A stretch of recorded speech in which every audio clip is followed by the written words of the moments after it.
What up, what up, what up? Ladies and gentlemen, boys and girls, want to thank you for joining us and welcome you to another edition of the Brothers Briefing. So glad that you were here.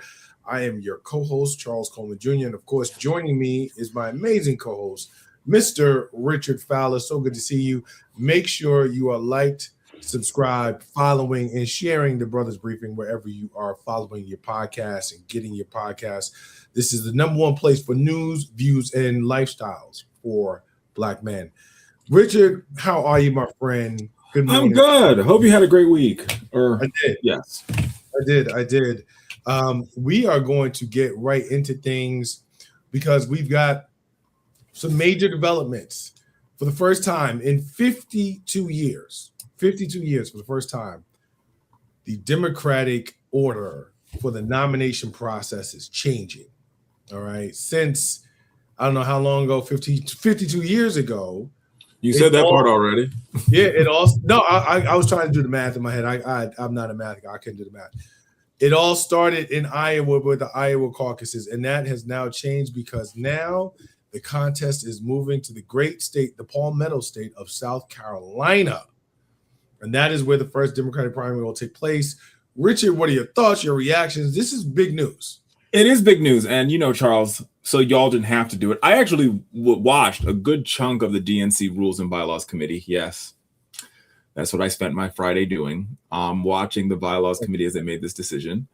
Well, some of it I was sort of, it was a leisurely Friday, so I got a chance to sort of watch it and do other things at the same time. But watching this debate sort of take place and watching this new calendar come into being, I think is a big deal. And I think it represents something that we've talked about on this show for quite some time. The idea that how do you center the lived experience of the Democratic Party's main voter, which is Black people. So not only do you see South Carolina moving to the front, but the other states that are also moving up is Virginia, which has a considerable amount of African Americans, Nevada, who's also moving up in the primary calendar. And so what you're going to see is a good chunk of African American voters have their say, and that comes before Iowa and New Hampshire. And the reason why this change is so critical is because, let's be very clear, it's the Democratic Party of yesteryear was a time when New Hampshire and Iowa actually mattered when it comes to what the Democratic base looks like. Right now, don't get me wrong. I think we wouldn't have had a Barack Obama if it wasn't for his win in Iowa. With that being said, Joe Biden would not have won the presidential election because remember, he loses in Iowa, he loses in New Hampshire, he gets to South Carolina, and that's where he makes it. Before he got to South Carolina, he was dead and stinking. Yeah, and he didn't win anything. Right. And so I think this is a really good look for the Democratic Party as they try to realign who their voters are and why, and how this plays out. And there's 6 states in the initial sort of bucket tranche of states, and I think all those states matter, right? It's not only South Carolina, it's South Carolina. I'm doing this off the top of my head. It's Virginia, it's Nevada, excuse me, for all the folks out there. And I'm missing 2, and I'm mad that I'm missing the other 2. New Mexico, I think, is in that slate, and I'm missing one, but I'll get it. But say what you got to say, and it'll come to me. Trust me. So, Richard has hit the nail right on the head. This is a big win for the conversation about the future of the Democratic Party and Democratic politics, because what it allows for is a much more meaningful say from Black voters at an earlier part in the process that really does beckon toward inclusion. So what are the other 2? Because I know you want to say them. Oh, yeah. So it's South Carolina, Nevada, New Hampshire, then New Mexico, then Michigan, then Virginia. And that's the first tranche of states, with South Carolina being first on January 22nd, 2028. And then the rest of states will follow in a like order. But where this matters is you're going to get to see a good cross-section of the Democratic Party in a new way. One, you get to see Black voters sort of have their say in South Carolina. You get to see a Rust Belt state, African Americans who, follow the Green Book North in Michigan have their say. You're also going to get to see another Southern state, Virginia, which Black voters have been part of that winning coalition since Virginia has become a blue state, they have become a blue state because of African American voters. And so all three of those states will go first. Now, the question becomes, will you see this Democratic Party shift their agenda? Will you see them shift their policy concerns to sort of match who their new voter is? So I was going to go there next. For those people who don't understand, just before I answer your question or before I address that point, Richard, for those people who don't understand big picture implications, right? A lot of times we have maintained that, our votes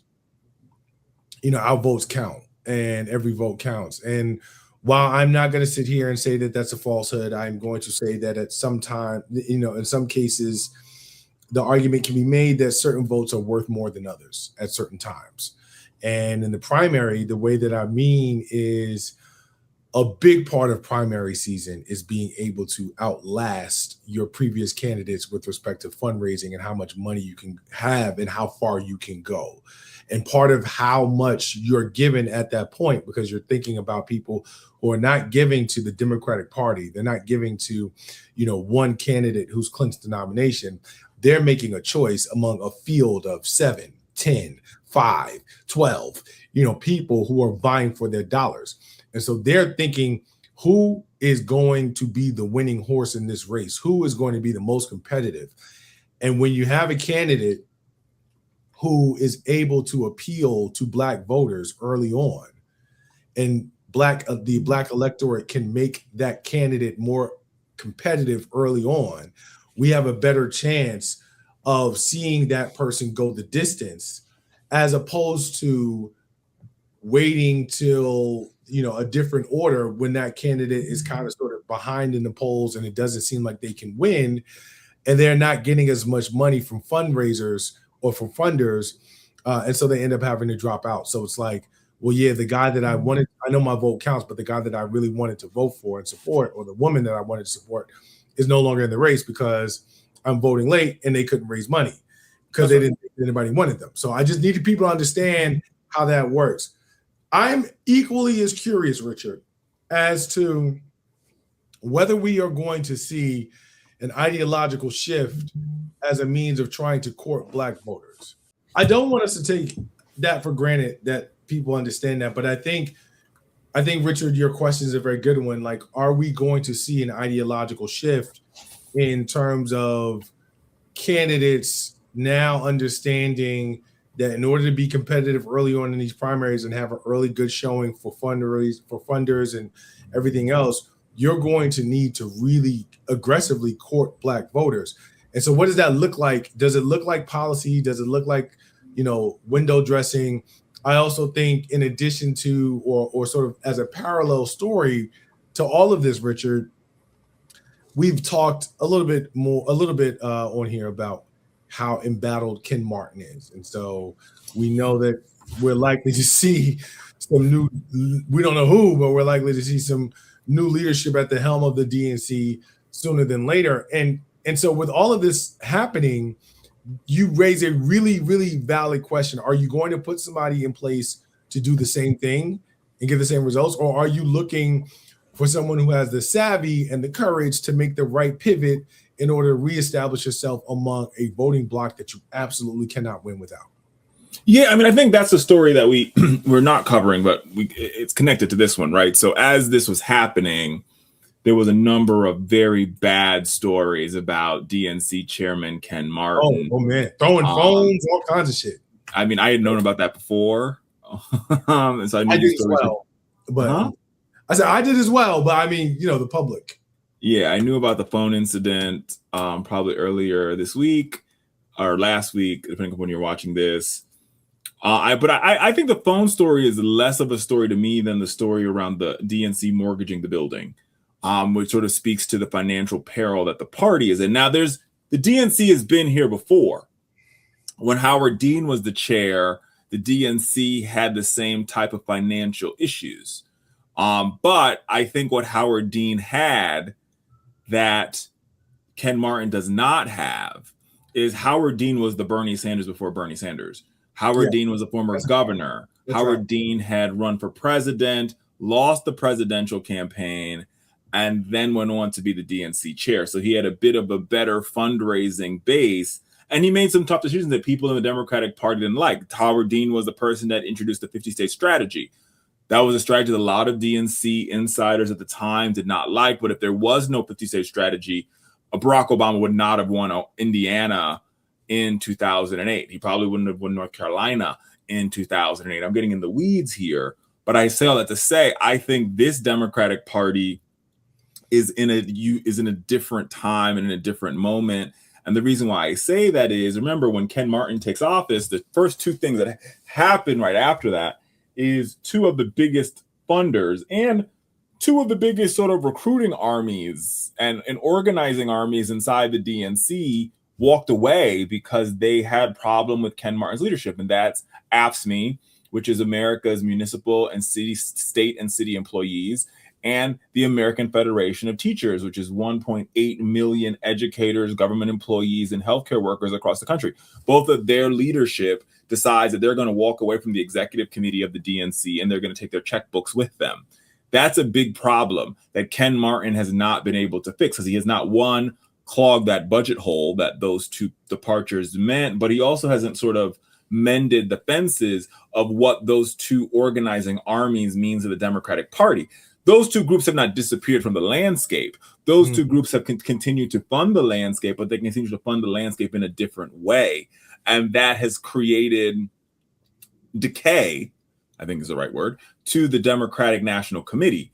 I want to be very clear, because there are a lot of folks out here who say we don't need the DNC. And I hear that. I understand that. That argument resonates with me.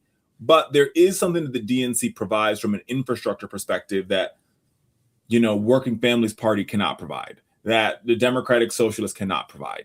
It's van access, it's all in the weeds, and it's something that you listen to the show might never feel, something to show you might never hear about, but you'll feel and you'll notice it, right? The reason, like putting these primary calendars on a map, being able to organize the respective primaries, being able to build a convention and get all the respective congressional districts and counties and states to send delegates to said convention. That whole process, getting people on the ballot and getting those signatures for presidential candidates, that requires a level of infrastructure that regrettably this two-party system has created. There's only two parties, there's only two entities that can do that: the Republican National Committee and the Democratic National Committee. Yes, should there be more? Should we probably not be a two-party system? Maybe it should be a three-party system or a five-party system. Sure. But you have to create an infrastructure for that to be the case. For all the folks who voted for Jill Stein, who are like, oh my God, I loved her. Jill Stein wasn't on the ballot in all 50 states. Okay. Right. Like, even if you liked, what was the other one? The other loon that ran against Al Gore, his name, Ross Perot, wasn't on the ballot in all 50 states. There's another environmentalist whose name escapes me right now, who wasn't on the ballot in all 50 states. They're never on the ballot in all 50 states because that requires a party infrastructure to make that a reality. And that is what, if this thing sinks, will be detrimental. Will Ken Martin be the head of it? I don't know. Will it sink? Probably not. Going back to South Carolina, to sort of end where we started, though, I think that this story is interesting because, on his way out, Clyburn has yet again, our friend James Clyburn has found a way to really remain sort of relevant in this space. On his way out, though? You think he's on his way out? When I say on his way out, I think that he has more terms behind him than he has in front. Okay, fair. Right. So I think that he has found a way to make himself relevant in a way that I'll say this, regardless of what you think of him, regardless of how you measure his success as a legislator, it's undeniable now with this change after literally half a century, with what he did to propel Joe Biden further, what he did to the nomination, with what he did now, and the role he's going to play inevitably in this first primary. He has cemented himself on the Mount Rushmore of, Black politicians. Elected officials is a little bit different. I'm making a distinction between the two because politicians have to politic, and there is a politicking that he has really shown a mastery of time after time after time again. And this is like, I think, low key a crowning achievement, perhaps close to, if not as significant as what he was able to do for Joe Biden in 2016. I think that point is right. I think Jim Clyburn will go down in history as probably one of the most, in modern day history, is probably one of the most effective and impactful Black, not elected officials, to your point, politicians in modern American history. And like Barack Obama will go down as probably one of the most influential and important elected officials in American history. Yep. But why Jim Clyburn will go down as probably the most effective politicians? Number one, he was able to sort of push Barack Obama forward, because remember, Barack Obama gets to South Carolina, and that's what cements his victory. Mm-hmm. But then after that, Jim Clyburn rises to leadership in the Democratic caucus with Nancy Pelosi. He becomes part of that leadership team. Beyond that, he solidifies, Joe Biden's play. He basically makes Joe Biden the president of the United States, because Joe Biden was almost a dead girl. It was a dead by fish. The time you got to South Carolina. He was dead as thinking. He gave him CPR and then gave him like an infinity stone to go further. Like, and I think where you see his mastery sort of take its fine, it's in this chapter of his mastery. It's, you see the Calais decision happen. You see Southern state legislators all across the country draw out Black members, one after another. You see prominent African American male leaders get drawn off the map. Emmanuel Cleaver gets drawn off the map, right? You see Cleo Fields get drawn off the map. Al Jefferson. Not Al Jefferson. Not Al Jefferson, Texas. Al Green gets drawn off the map. You see young upstarts like Shamari Figurs get drawn off the map. And you look at the South, and the two districts that remain undrawn off are Representative Jim Clyburn's, who Trump wanted to be drawn off, and Jim Clyburn worked his magic in the South Carolina legislature to stop that, and Benny Thompson in Mississippi, whose district does not get drawn off the map, which I think goes to show you not only the clout that he has within the National Democratic Committee and that political infrastructure, but also the clout that he has in the state of South Carolina and in that political infrastructure, which looks a lot different than the DNC's political infrastructure. Mm-hmm. Absolutely. One thing I gotta give you a special shout out today, because I looked at the rundown and I was appreciative of how culturally relevant. Well, they're always culturally relevant, but this rundown today is a little bit extra, because I knew we were going to be able to talk South Carolina and the Black aspect of this DNC shift.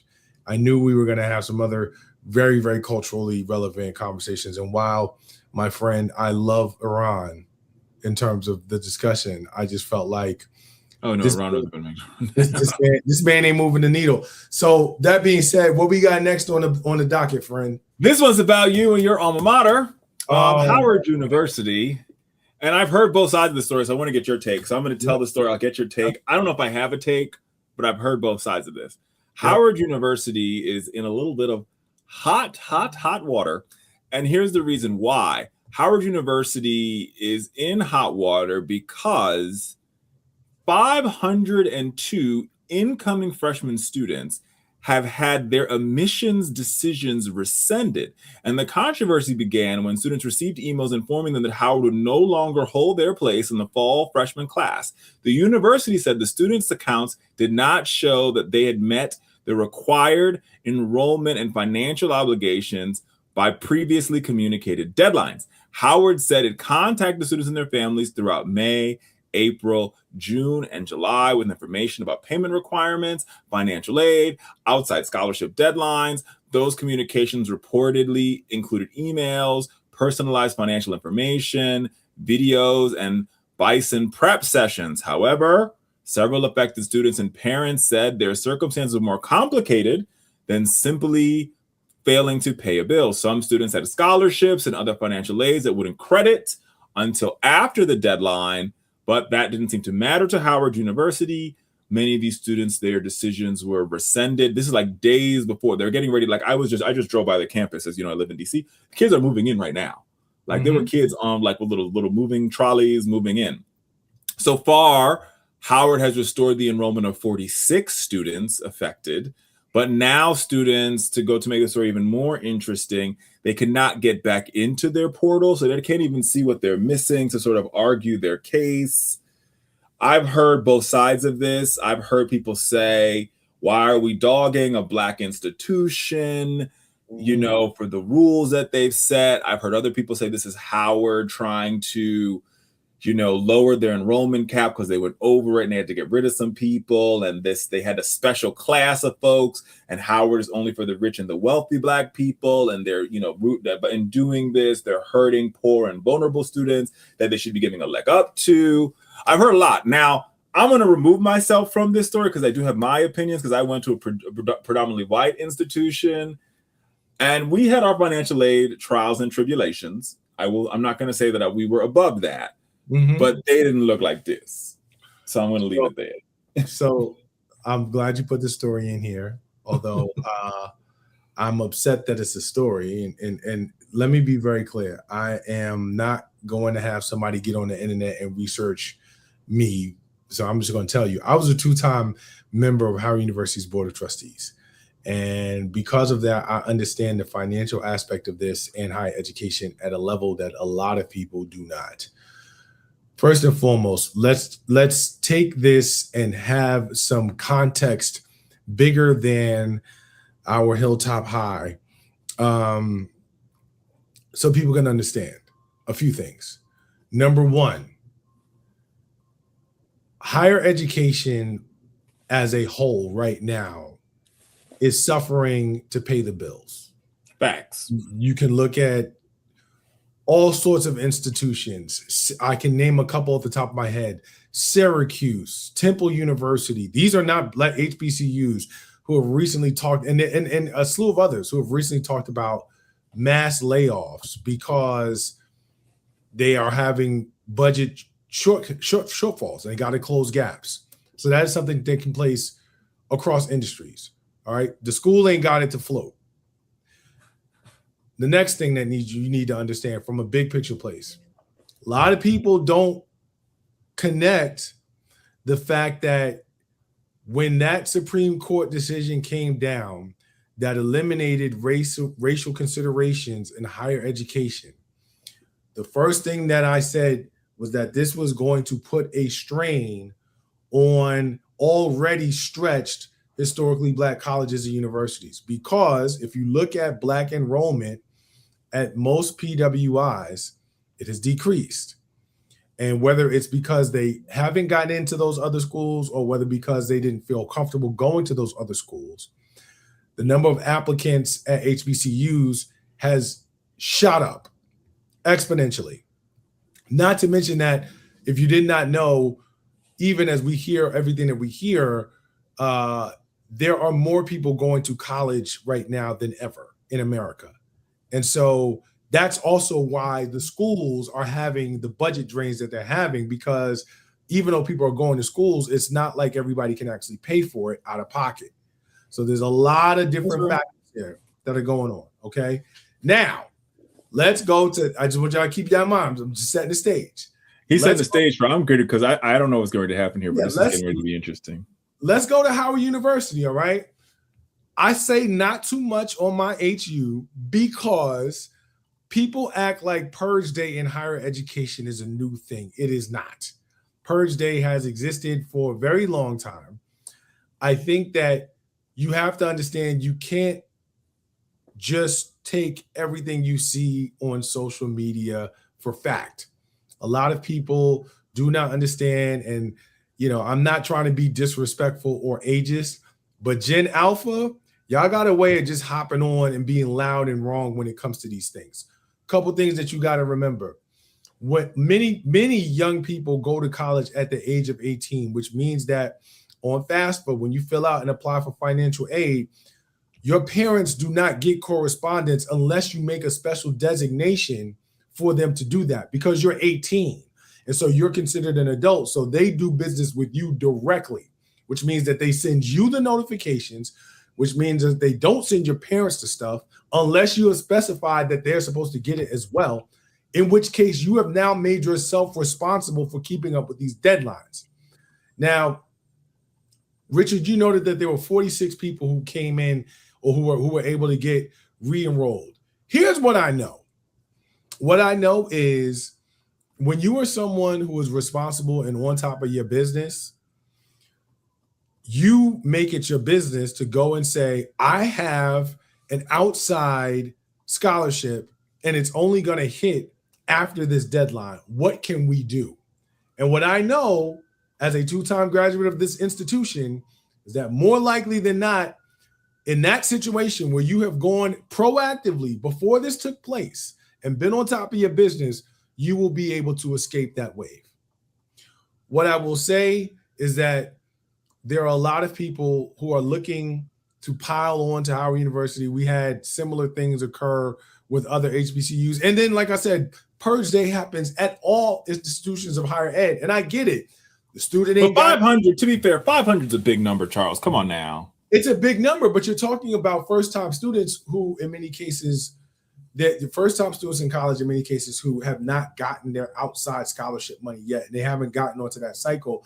And I don't know how this class, from a size perspective, ranks in comparison to other classes. So, like, if you have if it's 500 people out of a class of like 5,000, then if it's 500 people out of a class of 15,000, I mean, so again, how big is this class? I don't know. It seems like a lot, but if you were at Arizona State and you had 30,000 students and 500 got purged, nobody would blink an eye.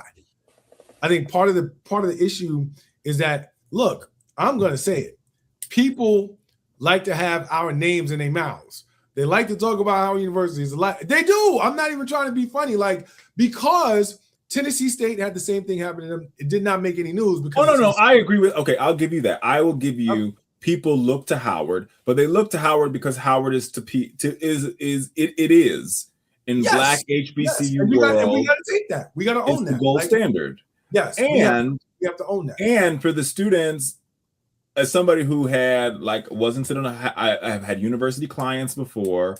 Like I said, I went to PWIs, and like even at a PWI, they would do shady things. Like they would put student holds on your account the day of registration. And you're like, I got to register for class, and some classes are going to fill up, and you literally are putting a hold on my account today. Come on.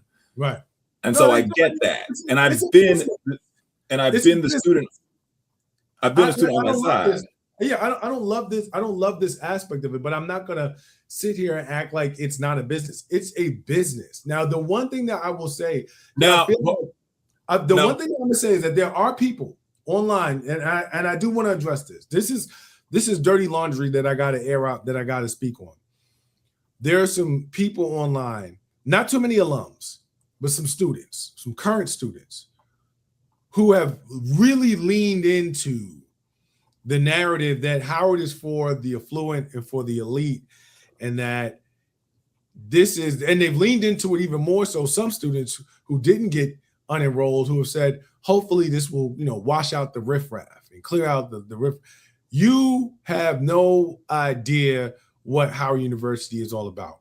If that is your position, if you got that from your parents or from Legacy Bison, which I highly doubt, they have failed you miserably. And I hope, and y'all can take that straight to hell, because that is not the idea that we want to use economic viability as a means of serving as a filter for the less privileged is not what Howard is about, nor should it be. That's not what's happening here, as I want to be clear about that. But for anyone who thinks that's what's happening and is applauding that, you can go to hell, because that's not how it Now, works. I hear that, and I'm not agreeing with them. I do not agree with them. But this is not the first time we've seen a story like this from the Mecca. Now, as a journalist, I have to bring up that we saw last year during graduation, a number of students were not allowed to graduate for sums as little as 10 cents, 15 cents. Oh, you owe us 15 cents. Nah, you can't walk. Your family here, but we closed and you can't walk. And I remember, and I was, I will tell you, I remember being in the college, and I'm sure it's changed because we're in a digital environment, right? So when I applied to college, we had to send in paper applications in the mail, and you had to register it and all this stuff. And I remember when I applied, Howard wasn't one of the schools that I applied to because I knew I wanted to go to GW and I went early admit. But I remember I had friends and classmates who applied to Howard. I remember how one of Howard's biggest rules that wasn't a rule at GW, wasn't a rule at the PWIs, and part of that has to do with endowment, financial resources. I get it. Is that Howard would not create a folder for you if you did not pay them their application fee. Whereas in GW, it would be like, we'll create a folder. We won't review your folder until we get our money, but we'll put your stuff in a folder. Yeah, and I think you're right to point that out, and it actually speaks to the other half of the point that I was making about what has been the effect and impact following that Supreme Court decision. And that is, our institutions were already struggling with infrastructure that was woefully outdated and stretched incredibly thin. And so what we have seen in terms of the uptick in students has created an untenable situation where we are also now expected, at the same time we're expected to make room and make space for all of this Black brilliance and these beautiful, bright Black children who now want to affirmatively go to Howard University instead of the options of, places that may not be as welcoming to them anymore. We're expected to do that with resources that can't even compare to infrastructure-wise to these other institutions, but expected to perform in the same way. So there's an infrastructure problem that I'm absolutely going to acknowledge, Richard. And I think that speaks to the point that you made about last year and the graduation issue, and this year. It's an infrastructure problem. That was a literal, the example that you cited was literally a problem with a financial migration system and an infrastructure upgrade that should have taken place years ago, and it didn't. I think that this has a little bit to do with infrastructure. But the one thing that I will say, well, two things. The first thing that I'm going to say is, for as much as I love my university, we can always improve. We can always do better.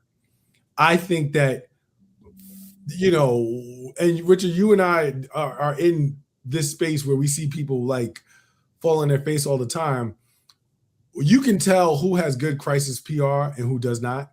Oh yeah, that's and you know what I'm saying. And like, you don't get into this. If Howard were my client, we wouldn't be in this situation again. Right. I think we're going to unenroll 500 people, and we know we're going to do this. Let's begin to mitigate. Mitigate. So let's get student volunteers in here. Yeah. Let's start making phone calls. Let's make sure that we can say we've communicated with these people to the nth degree. And have your strategic rebuttal ready for what you know is going to happen. Like this is not the first time that you have been caught off guard by a viral moment from your students. So at this point, but I do think you should have a protocol with that. I want to take this story. I want to take the story a little bit higher if I can, because I know there's a lot of dads and moms listening to this, and you're talking to two brothers who got between the two of us, 4 degrees, 5 degrees, 4, and I have student loans. I have the student loan scars to show for it, and I'm sure you do too. Sure do. And I don't have any kids, but if I did have children, and especially for the first generation parents, immigrant parents listening to this, depending upon I think you should give your child every opportunity possible. Period, point blank. And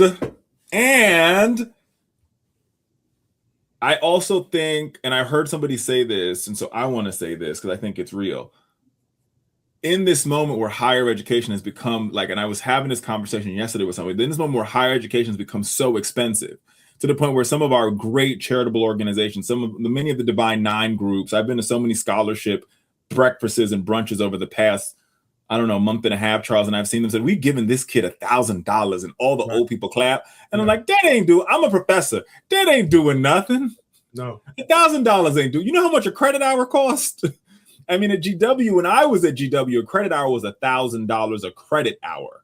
Right now, a credit hour is probably going for $2,000 a credit hour. So I'm not mad at these organizations for giving out scholarship.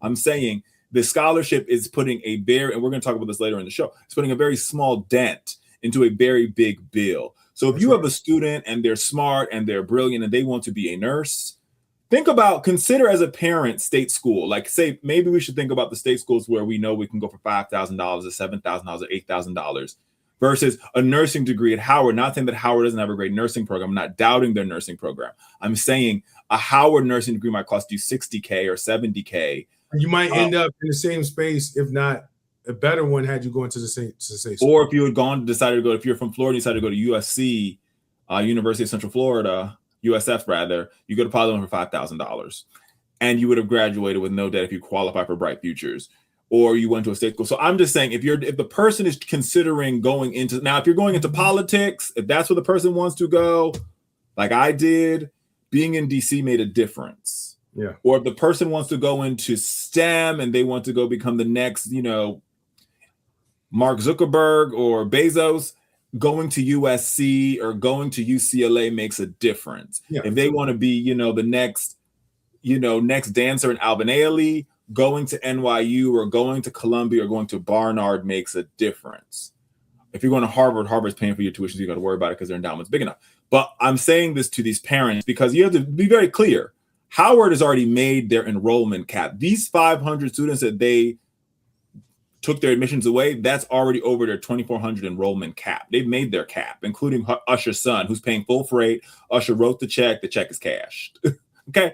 So I'm just saying to the parents out there who are having this dilemma around higher education, think about some of the state schools which are just as good, that have just as high quality faculty, and sending them, they're understanding that for their master's degree, for the degree that they paying for, the degree that they're adulting with, they can get that anywhere. I got mine at Georgetown. You got yours at Howard. They can make the choice to get that anywhere, and hopefully they're working and they could pay for that shit themselves. The last thing I'm going to say on this before we move on to another education story is, look, if you're someone who's truly concerned about the state of our babies and them having access and opportunity to higher education, you do a lot more by donating real money and real time and real support, either to the actual schools so that they have it to give, to organizations that are able to give meaningful scholarships, or to directly to students, than you do being messy online, sharing articles just because. Because if you share the article and at the same time ain't found a way to help some of these babies, then I don't got nothing for you. I'm not that interested in having conversation with you about it, because I really do think that you got because there are some students who just like plain ain't have the money, right? And that's just the reality of it. Like, there are some students who plain ain't have the money, and my heart goes out to them. Oh yeah, and you wanted to go to Howard badly, and you have the sweatshirt already, and you don't have the cash. I mean, that right. Yeah, that's heartbreaking, right? Like, you got in, you just couldn't go because you didn't have the money, right? For those babies alone, find some way to try to do something to donate toward them and helping decrease that number. If you're gonna go out here and have our names in your mouth, but again, not too much. But to that point, to all the nonprofit Black groups out there, I love y'all. Oh, thank man. Stop with these 1-year scholarships that are not renewable. That's what I was going to say. Allow people to count on money for 4 years. Stop that.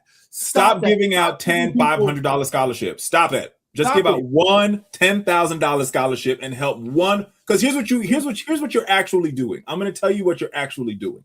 When you are one of these groups, take it away. When you have one of these groups that give out, we're going to give out $10,000 scholarships and we're going to spread the pot. What you actually do is you make it hard for 10 people. You make it hard because it's not enough. Whereas if you picked one student and said, we are going to take this one student and we are going to wrap our arms around them, you actually allow them to make it over the hump in completion. We're giving them $10,000 a year. We're going to see them through the whole entire process. They don't got to worry about the small things. But the student, but the one that's cobbling together 1,000 here, 500 here, or $15 there, they're the ones that got their admissions revoked. That's right. That's the student that we're talking about. So if you are one of those groups and you know who you are, I won't name you. Some of y'all gave me scholarships when I was an undergrad, but you know who you are. And you make us dress up and you make us learn to dance and do a portfolio to give me $50. Don't do that. I'll name y'all because I don't really care. Jack and Jill, the Lynx, Delta Sigma Theta, Omega Psi Phi, Alpha Phi, Alpha Alpha, Kappa Alpha, Sigma Gamma Rho, Zeta Phi Beta, Sigma, Iota Phi Theta, NAACP, like all of y'all, stop with the non-renewable $1,500 scholarships. It's not helping. It does not help. Stop. Because, and I'm going to tell you why it doesn't, and let me just explain why. Because, like I just said previous, so the student has to make a choice between their dream school, which is Howard, and a school that might be right below their dream school, what they can afford, University of Central Florida. I'm using them as an example. I'm not. If you went to UCF, I hear you. I see you. I'm with you. What you said, like that student says, if I got $1,000 here, maybe I can make the Mecca. They don't get it, then they says, I can't make the Mecca, so I'm not even gonna attempt. I'm not even gonna buy the sweatshirt.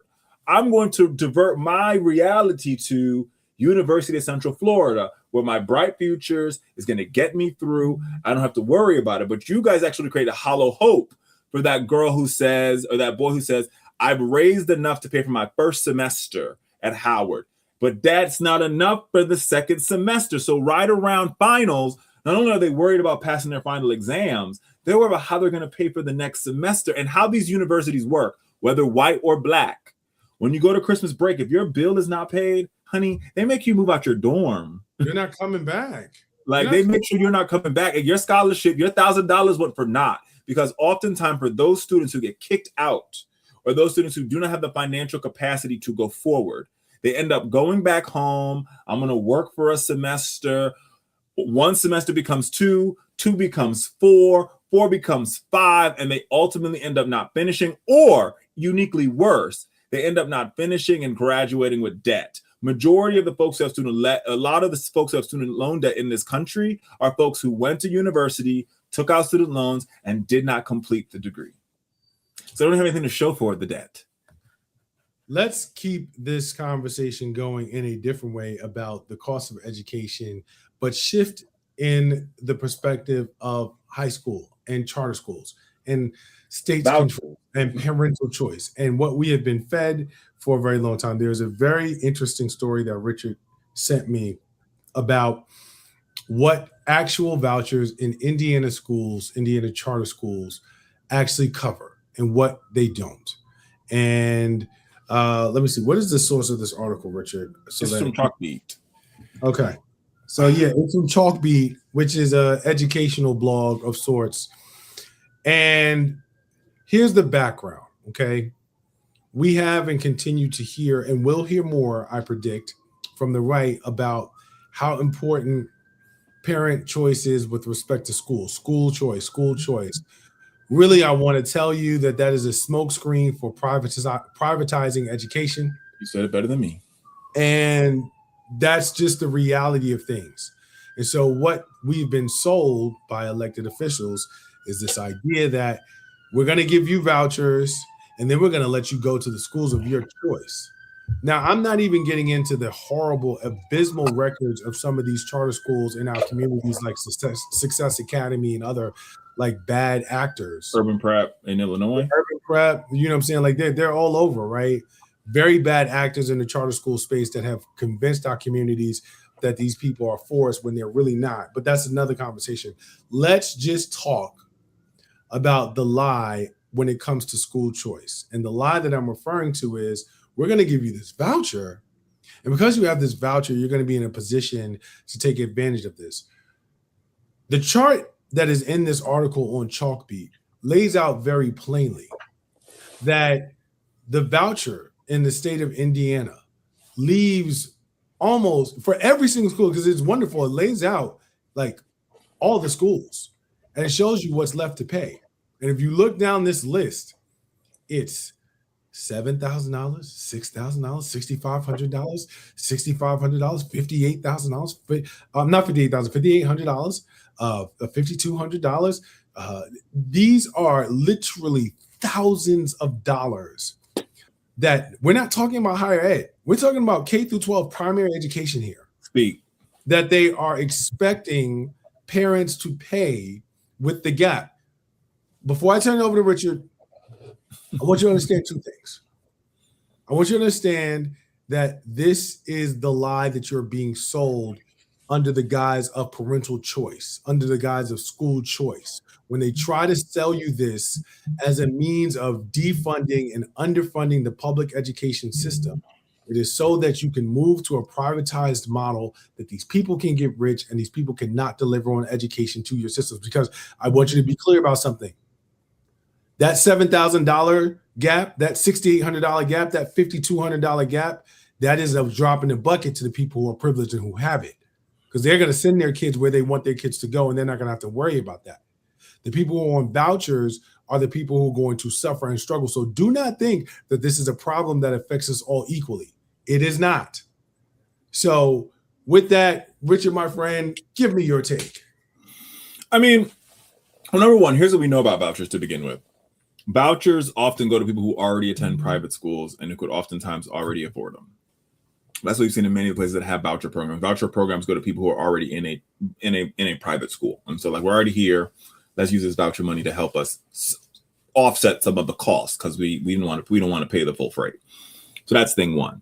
So that's the other part of the hollow hope that you hear from lawmakers, which is, oh, this voucher is going to uplift these Black communities. No, the voucher is going to help kids who are already in private schools continue to stay in their private schools.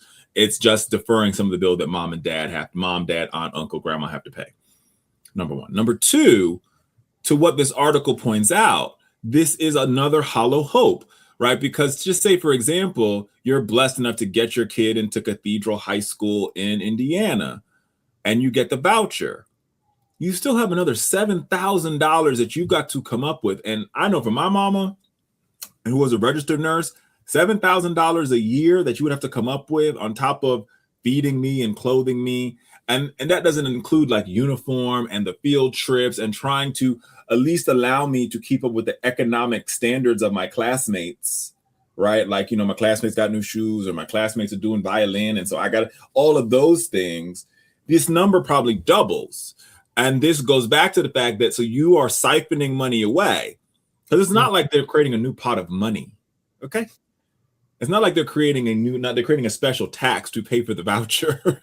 No, they're taking this money away from the neighborhood public school, from the neighborhood high school, the money that goes to fund that extra Spanish teacher that the school desperately needs. So what you see happening here is they're saying your public school is not working. Let's demonize the public school. Let's demonize the teachers that work in there. Let's demonize their union and tell you why that's the worst thing ever.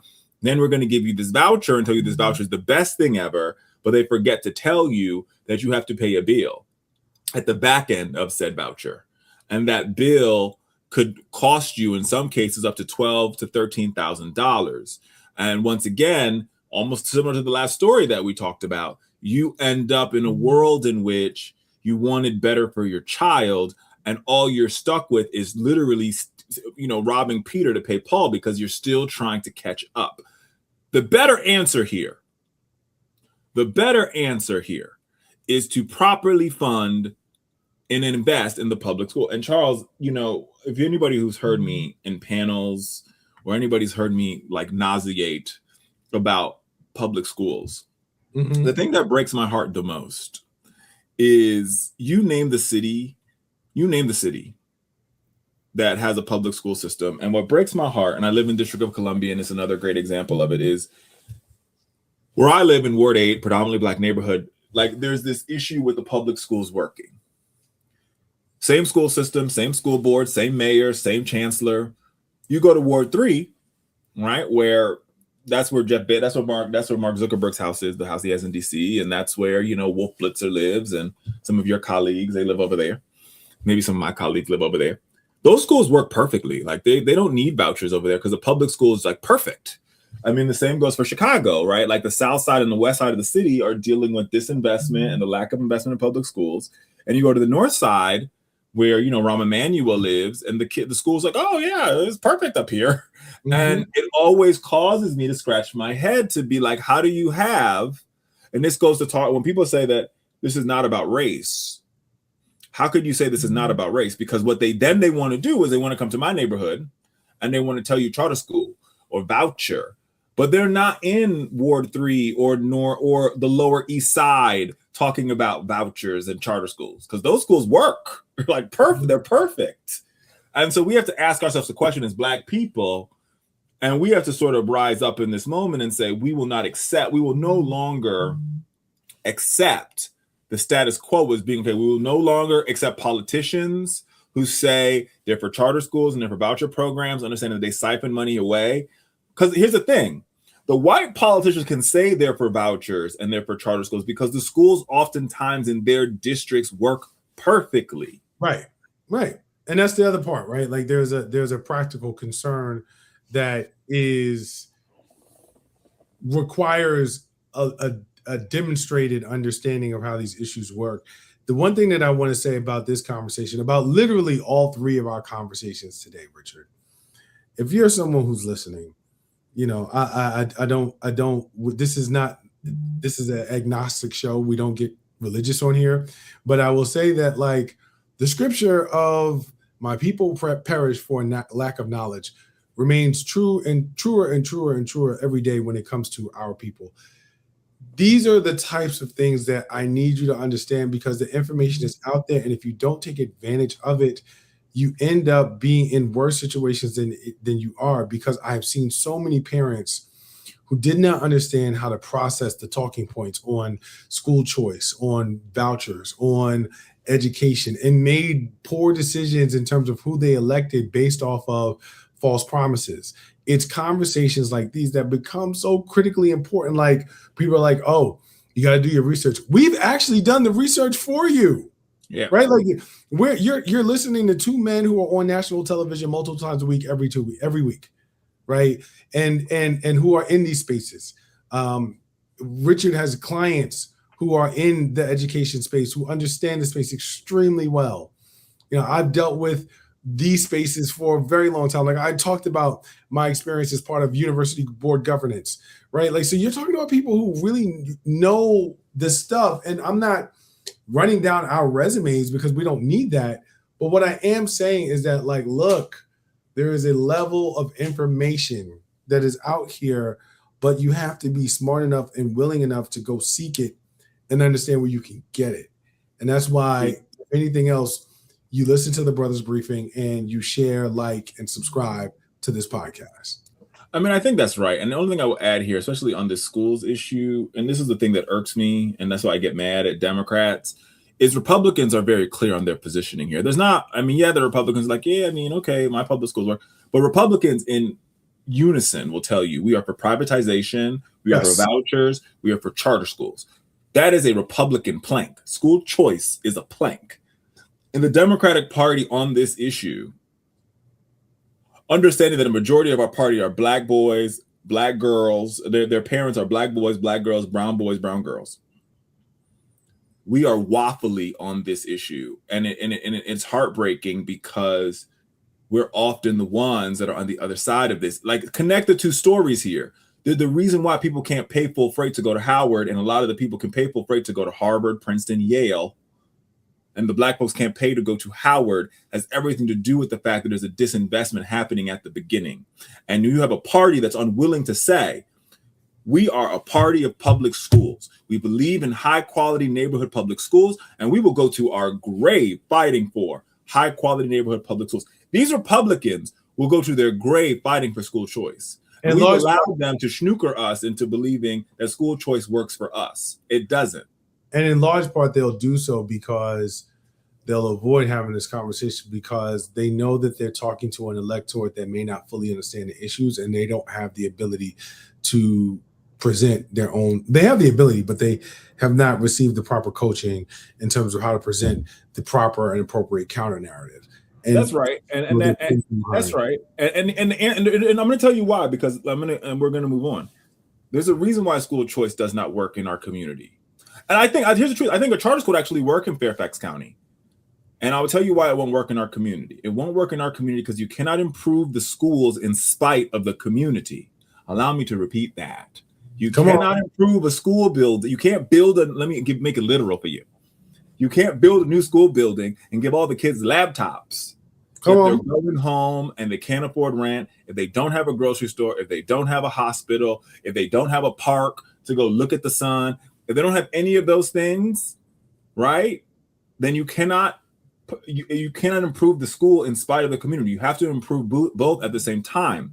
The reason why the public schools work in Fairfax County is because you have a thriving community that has had multiple decades of investment. So of course the school is going to work because the investment translates over. When you have multiple decades of disinvestment in the community and then you expect the school to work perfectly, that can't happen unless you're also making dual investments in the neighborhood and also making greater equitable investments in the school. And that's why school choice does not work. That's why vouchers don't work. You can't take the kid and take him to the private school across town and think all of a sudden you're going to improve the whole income of his block, the whole outcome of it, the whole economic opportunity and outcome for his block. You cannot. It doesn't work that way. Ladies and gentlemen, that's going to bring us to our fast break stories of the week. Coming in first, cue the music. Coming in first, we've got who gets to wear the stars? Defense Secretary Pete Hegseth is under fire after Democratic senators accused him of blocking promotions for senior military officers based on politics rather than merit. Critics warned that if promotions become ideological tests instead of professional evaluations, it will undermine the military's longstanding tradition of being an apolitical institution. And with that being said, he has not appointed any, but like he hasn't done any promotions for blacks or women in the past 2 years. All right, and the next story for you: Silicon Valley is going to war with itself. Yes, indeed, America, it is true. NVIDIA and several other of the world's largest AI companies are teaming up in a new defense alliance following the recent OpenAI cyber breach. The message is clear. Artificial intelligence is no longer just about chatbots and productivity.